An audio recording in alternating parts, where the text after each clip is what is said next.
This is Dan Seifert with mobileburn.com, and in front of me here is the Pantech Pocket for AT&T. The Pocket is a unique smartphone. It's got an interesting screen ratio, as you can see there from the size of it, and it's got kind of a unique form factor that we haven't seen on other smartphones to date. For starters, what you can see here is it's got a 4:3 ratio display. Now, the 4:3 ratio display is very similar to what you might find on an iPad or other similar tablet like the touchpad.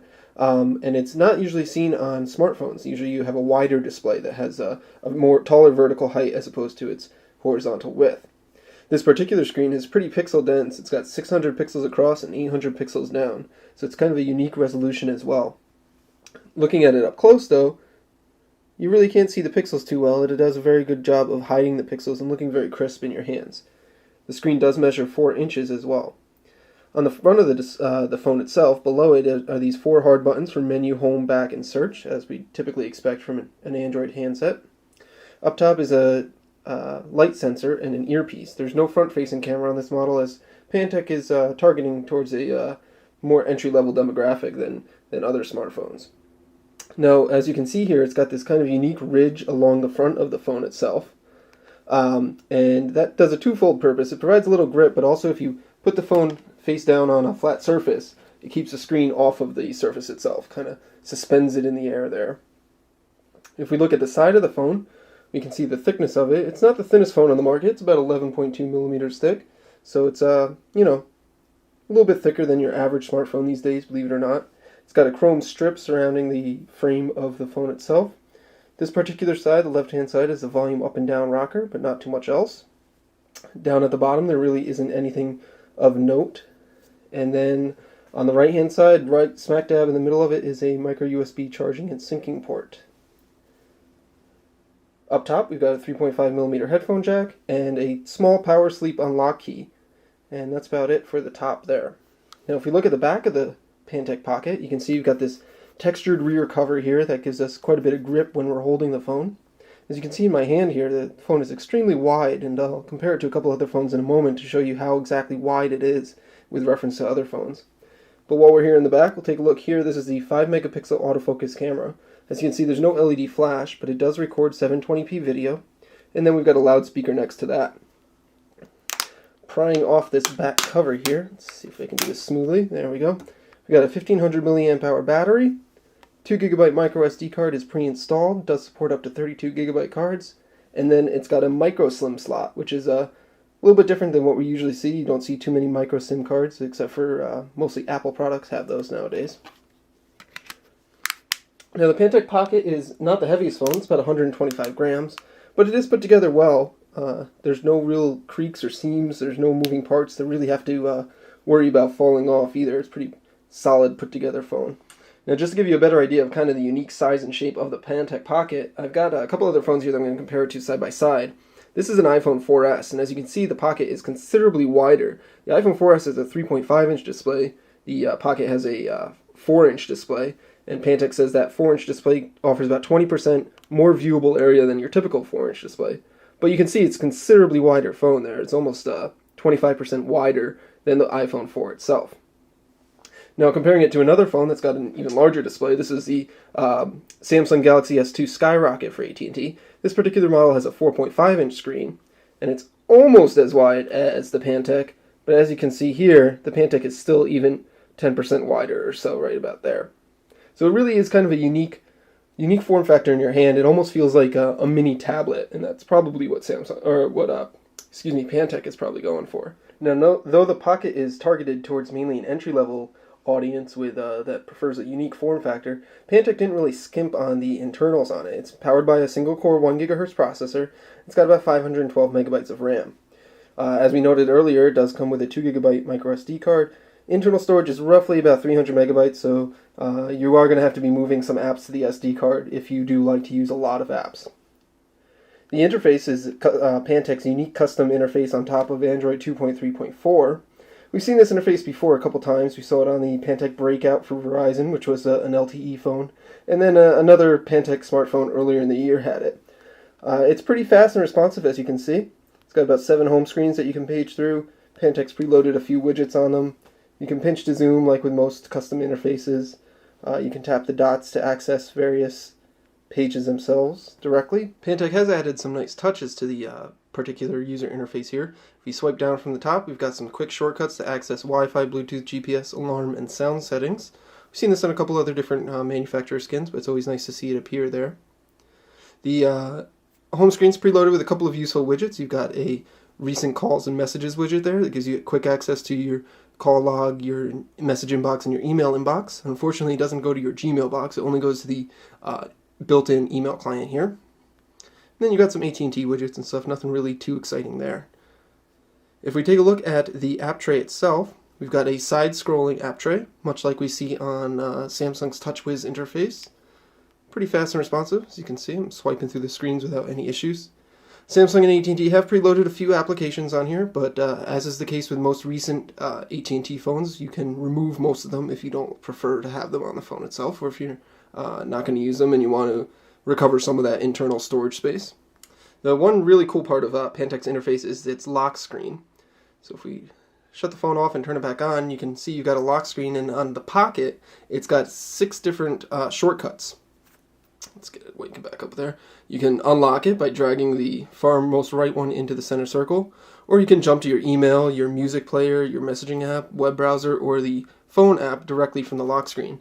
Pretty nice shortcuts. Unfortunately, you can't customize these, so they are as they are out of the box, as what Pantech determined. So you don't have too much control over them, but most of the things that you would want to access are automatically there by default. Now, if we jump into Pantech's email application, see, we've got a pretty typical Android email app here. Pantech has customized it a little bit with some various skins. It does support formatted text, as we can see here. We've got color and highlighted text. Features pinch to zoom as well. It's not entirely the smoothest pinch to zoom we've ever seen, but with the Pocket's 1 GHz processor, it's not too bad at all. You can rotate it horizontally, and you've got a horizontal view. It would have been nice if Pantech had created maybe a split screen email client for the Pocket, because it's got this kind of unique interface and or unique screen size. I think that would have taken a better advantage of the screen size itself. You can have multiple accounts here. You can also manage multiple messages at once, quickly delete or move them around if you like. Pretty standard affair for most email applications. The same can also be said for Pantech's messaging application. It's a pretty standard Android-specific messaging application. Pantech has adjusted some things, or added some things, I should say. You can filter by date or by contact name, or sort by date or contact name. You got a standard conversation view messages with bubble message boxes there. Pretty typical of what we've seen before. If we open up the keyboard, you can see how wide the keyboard is displayed on the Pocket because of its unique screen size. This is the standard Android keyboard. Also included is the swipe keyboard.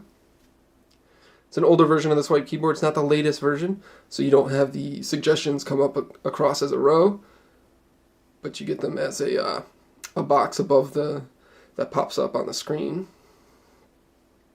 If we take a quick peek at the browser, Pantech has modified the standard Android browser a little bit here. We've got a slightly different interface for accessing open windows or multiple tabs. You can access them from this interface, and you can add a new one right there. Load up our mobileburn site.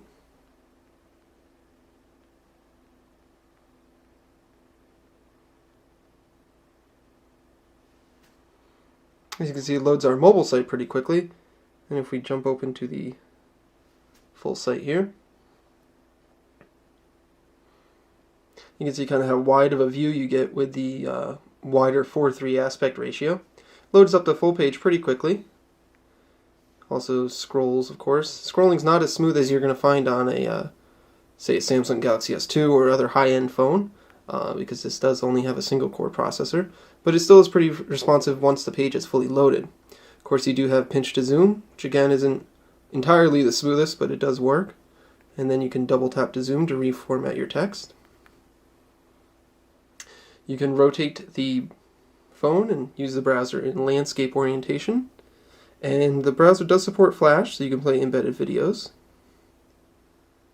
Hi, this is Michael Worrell from mobileburn.com, and I have with me the Samsung Galaxy Tab 7.0.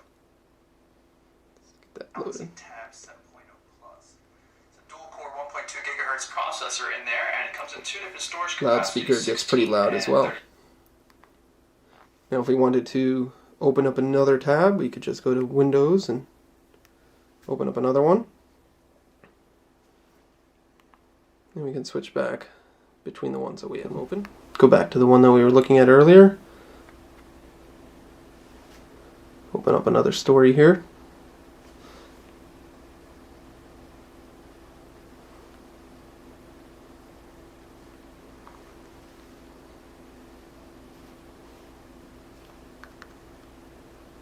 Now the one thing that I wish you could open from the actual lock screen would be the camera. I think that would be a useful shortcut to have there on the lock screen itself, but it's not there. So you can open the camera from the shortcut that's pre-installed on the home screen. The Pocket does not have a shortcut key to launch the camera or to take a picture, so you do have to use the on-screen controls to do that. Now it's got a 5 megapixel camera. It does have autofocus. Let's get our little Android guy in frame here. You can try and tap the screen to autofocus, but it won't really work. You have to hold the shutter key down in order to achieve focus lock. If you do tap the screen, you can get access to various controls. You got a function control. You can adjust white balance, some filters, and a timer, shooting modes, brightness, and then you can adjust your zoom levels as well. Over here you got some settings mode for resolution and shutter sounds, pretty basic settings. And then here you can access your gallery. Let's see how fast this guy will take a photo. Kind of a unique shutter sound there, so you get a preview of their picture afterwards. You can pinch to zoom on it, or you can use the lever.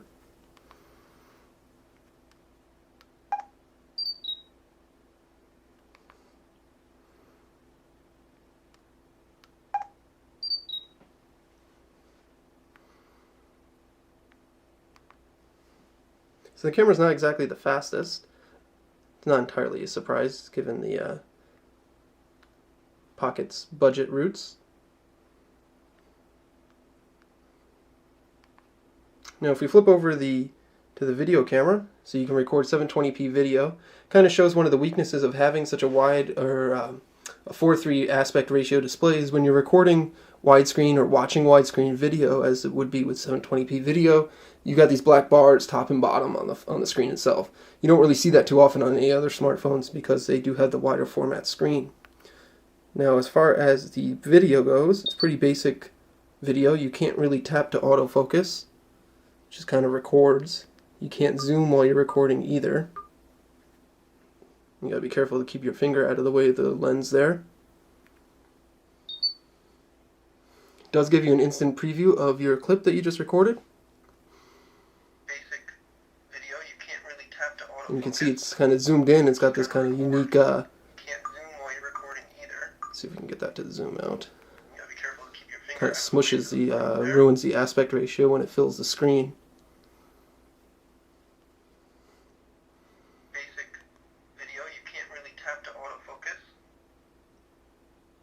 And it doesn't seem to be a way to turn that off, so that's kind of a weird thing there. So there you have it. That's a quick look at the Pantech Pocket for AT&T. This is kind of a unique smartphone with a very unique form factor that gives it kind of an individual look amongst the sea of smartphones that are available today. As a quick recap, we've got a 4:3 ratio screen. It's a 4-inch display with 600 by 800 pixels tall. It's powered by a 1 GHz single-core processor. Got about 512 megabytes of RAM. Excuse me.